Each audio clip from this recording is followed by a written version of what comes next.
गौपालक मित्रों नमस्कार। आपको जानकर एक और आश्चर्य होने वाला है, एक और सुखद समाचार आपको मिलने वाला है। आप इसके लिए तैयार हैं कि नहीं है ये तो आप जानें, लेकिन आपके लिए बहुत ही प्रसन्न करने वाला सुख समाचार आपको मिलने वाला है। समाचार ये है कि अब निकट भविष्य में बहुत जल्दी पूरी दुनिया में खेती का आधार, खेती की केंद्र बिंदु अब गाय के आसपास ही घूमने वाली है, क्योंकि गाय के जो प्रोडक्ट हैं, खास करके गाय के गोबर और जो मूत्र हैं, वो हमारी प्राकृतिक खेती के मूल आधार बनने वाले हैं। जैसे 1960 के आसपास 60 के आसपास दूध का मूल्यांकन उसके फैट के आधार पर कर दिया गया। हमें पता भी नहीं चला और हमने एक मूल्यवान अमृत स्वरूप, एक दिव्य से अपने को अलग कर लिया, क्योंकि दूध का मुख्य आधार उसकी पोषकता पर नहीं, उसकी श्रेष्ठता पे नहीं, उसमें कितना फैट है इस पर निर्धारित कर दिया गया। दूध को उसकी श्रेष्ठता से निम्न स्तर पर केंद्रित कर दिया गया। और इस मामले में क्योंकि गाय के दूध में फैट की मात्रा 3.5 से 4% रहती है, जबकि भैंस की दूध में फैट की मात्रा 8% के आसपास रहती है, इसलिए इस मामले में हमारी देसी गाय भैंस के दूध के मुकाबले में पिछड़ गई और धीरे धीरे उसका मूल्य घटता चला गया। भारत में हमारी देसी गाय का जो प्रतिष्ठा थी, जो मान सम्मान था, उसकी उपेक्षा होने लगी और धीरे धीरे हम में से ज़्यादातर लोगों ने अपने घरों से गौ माता को अलग कर दिया। ये एक दुखद प्रश्न था कि गाय के दूध में, गाय के अमृत स्वरूप दूध में तो बहुत सारे रसायन रहते हैं, बहुत सारे जीवन रक्षक तत्व रहते हैं, वो व्यक्ति को निरोगी बनाते हैं, वो व्यक्ति के शारीरिक मानसिक विकास में अद्भुत सहयोग प्रदान करते हैं। और इस दूध के सेवन से तो व्यक्ति शक्तिशाली बनता है, तेजस्वी बनता है, मेधावी बनता है और अपनी श्रेष्ठ क्षमताओं को विकसित कर पाता है। लेकिन हमने उन सबको त्याग कर दूध का मूल्यांकन उसके फैट पर आधारित कर दिया गया। वैसे तो ये सोची समझी चाल थी। फिर 1980 के आसपास एक और घटना घटित हुआ। वो घटित हुआ कि पश्चिमी जगत ने भारत की गाय को भारत से ले जाके अपने यहाँ संवर्धित कर लिया, काफ़ी संख्या में विकसित कर लिया। एक समय तो ये था कि भारत को यदि श्रेष्ठ नस्ल की देसी गाय की आवश्यकता थी तो उसे वह गाय भी विदेशों से आयात करनी पड़ती थी, खरीदनी पड़ती थी। और ऐसे गाय की कीमत तो कभी कभी 15 से 25 लाख के आसपास होती थी। इस गाय को हम अपने घर से, अपने खूंटे से वैसे ही खोल देते थे, क्योंकि हमने उसकी प्रतिष्ठा को, हमने उसकी जो देखभाली को नज़रअंदाज करना शुरू कर दिया। तो धीरे धीरे पश्चिमी जगत में देसी गायों की संख्या बढ़ती चली गई। फिर उन्होंने एक बात को और ज्ञात कर लिया। बात ये थी कि देसी गाय के दूध में ऐसे अद्भुत गुण विद्यमान हैं जिनकी जानकारी, जिनकी सूचनाएं प्राचीन ग्रंथों में, खास करके भारतीय ग्रंथों में उपलब्ध हैं, लेकिन हम उससे अनजान थे या फिर हम पश्चिम का अनुसरण कर रहे थे, इसलिए हमें इन ज्ञान में कुछ ज़्यादा गंभीरता दिखाई नहीं दी। लेकिन पश्चिमी जगत इस चीज़ को समझ गया और उसी के आधार पर जब उन्होंने भारतीय गायों की संख्या को अच्छा विकसित कर लिया तो उन्होंने एक और नई खोज कर डाली। उन्होंने गाय के दूध को ही विभाजित कर दिया, 2 वर्गों में बांट दिया। एक दूध को उन्होंने A1 नाम दिया, दूसरे को उन्होंने A2 नाम दिया। ये एक विशेष प्रोटीन के आधार पर दिया जिसे BCM7 कहते हैं। जिस दूध में BCM उपस्थित रहता है वो हानिप्रद है और जिसमें BCM7 उपस्थित नहीं रहता वो स्वास्थ्यकर है। और ऐसा दूध B2 कैटेगरी में आता है और इस B2 कैटेगरी के दूध की उत्पादकता सिर्फ देसी गाय के दूध से है, देसी गाय की नस्ल से है।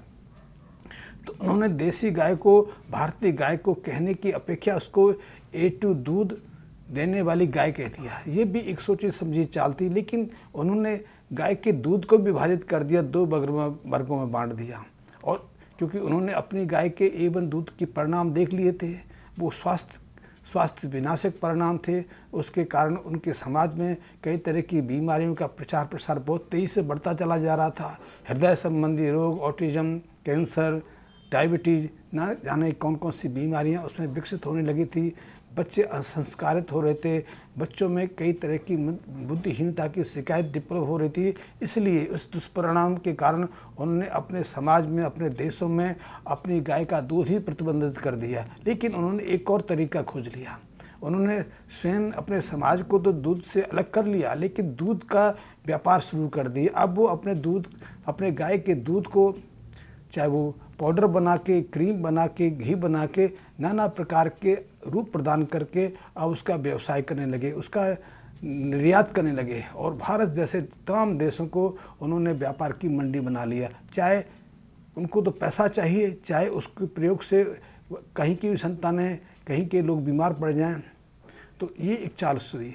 फिर भी हम इससे ज़्यादा परिचित नहीं थे, क्योंकि हमने कभी इन खोजों को गंभीरतापूर्वक नहीं लिया, क्योंकि हम तो उन्हीं का अनुसरण करते हैं। अब धीरे धीरे एक और क्रांति होने वाली है, एक और बदलाव आने वाला है। और ये बदलाव आने वाला नहीं, बदलाव शुरू हो गया है। ये बदलाव है गौ आधारित खेती का, क्योंकि पश्चिमी जगत ने अपनी मॉडर्न खेती को, अपनी रसायन आधारित खेती को अच्छी तरह से समझ लिया है, जान लिया है। उसके दुष्परिणामों से उसे बहुत कुछ सीख लिया है, क्योंकि ऐसी आधुनिक खेती से, रसायन आधारित खेती से कैसे दुष्परिणाम निकलते हैं, अब वो उनसे भली बात परिचित हो रहे हैं। क्योंकि ऐसी खेती के प्रयोग से उनमें कई तरह की बीमारियां बहुत तेज़ी से बढ़ रही हैं। कैंसर जैसी रोगियों की संख्या बहुत तेज़ी से बढ़ रही है।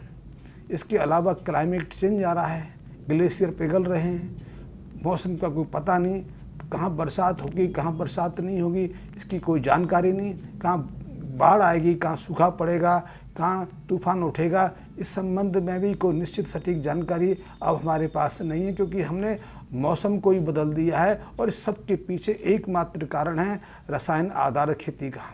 इसका एक और परिणाम है, ये स्वास्थ्य पर तो और वातावरण पर तो प्रभाव डालती है। इसका एक परिणाम और भी है, वो है कि मिट्टी का उपजाऊपन से दूर हटते चले जाना, मिट्टी का बंजर होते चले जाना, और ये एक और गंभीर समस्या है। इन सब के आधार पर अब पश्चिमी जगत इस निष्कर्ष पर पहुंचा है कि यदि समाज को बसाना है, समाज को अग्रसर करना है, इन परेशानियों से स्वयं को दूर करना है और ऐसी झंझावतों से अपने समाज को निकालना है, तो उसका एकमात्र समाधान देसी गाय के गोबर और मूत्र के पास है। क्योंकि उसमें ऐसी दिव्य शक्तियाँ हैं, ऐसे तत्व विद्वान हैं जो इन सब परेशानियों से सहजता से बचा सकते हैं। क्योंकि इनके माध्यम से जो भूमि बंजर हो गई है, इस भूमि का उपजाऊपन समाप्त हो गया है, इस भूमि में जो स्वास्थ्यकारी जीवाणु पूरी तरह से निष्क्रिय हो गए हैं, नष्ट हो गए हैं, उनको पुनः विकसित करने की क्षमता है।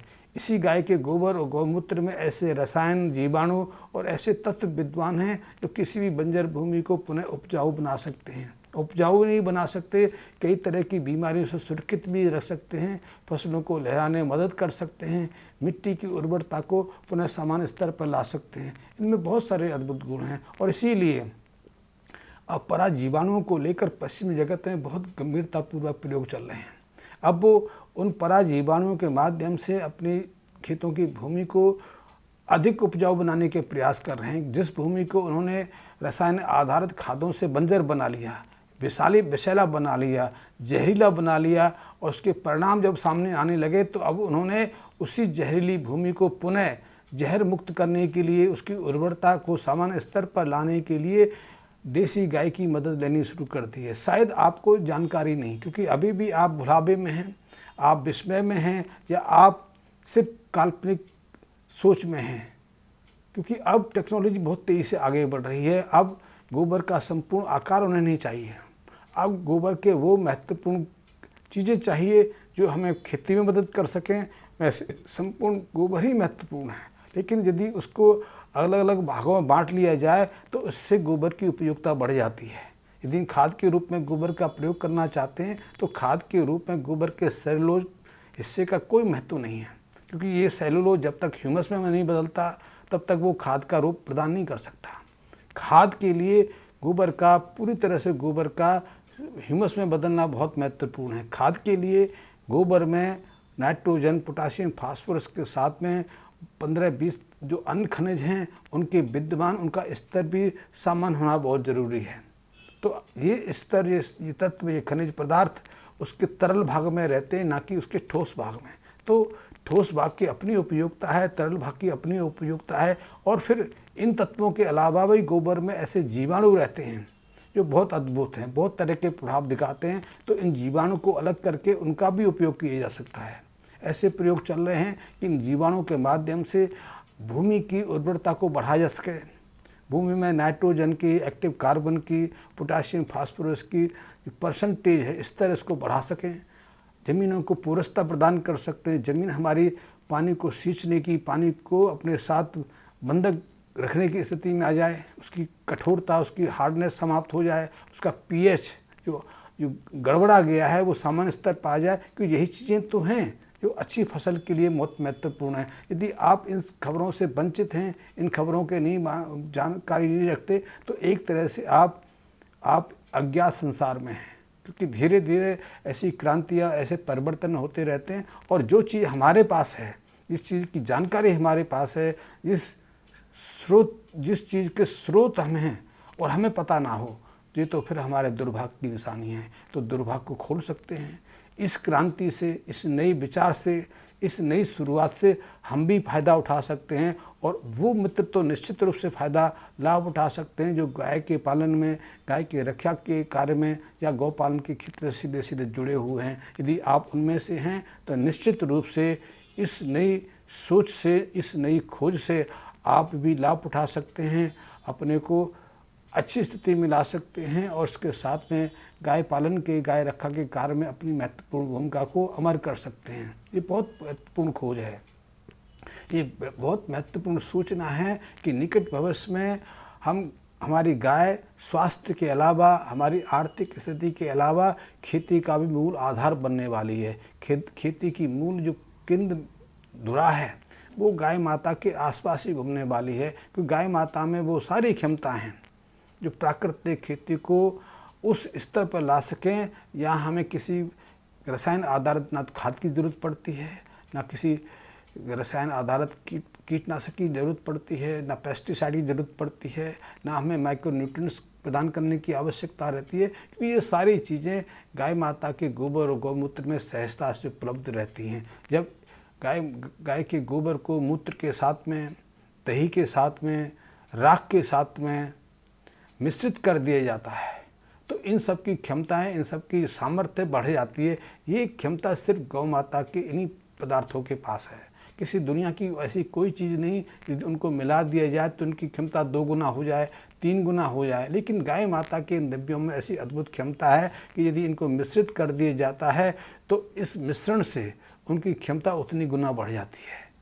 ये बहुत अद्भुत है। तो आप यदि इच्छुक हैं, आप जागरूक हैं, तो आप निश्चित रूप से अपने को तैयार कर सकते हैं, और ये आपके लिए भविष्य के लिए अच्छी सूचना है कि आप गौ माता की जो सेवा है उसको शीर्ष शिखर तक ले जा सकते हैं। धन्यवाद।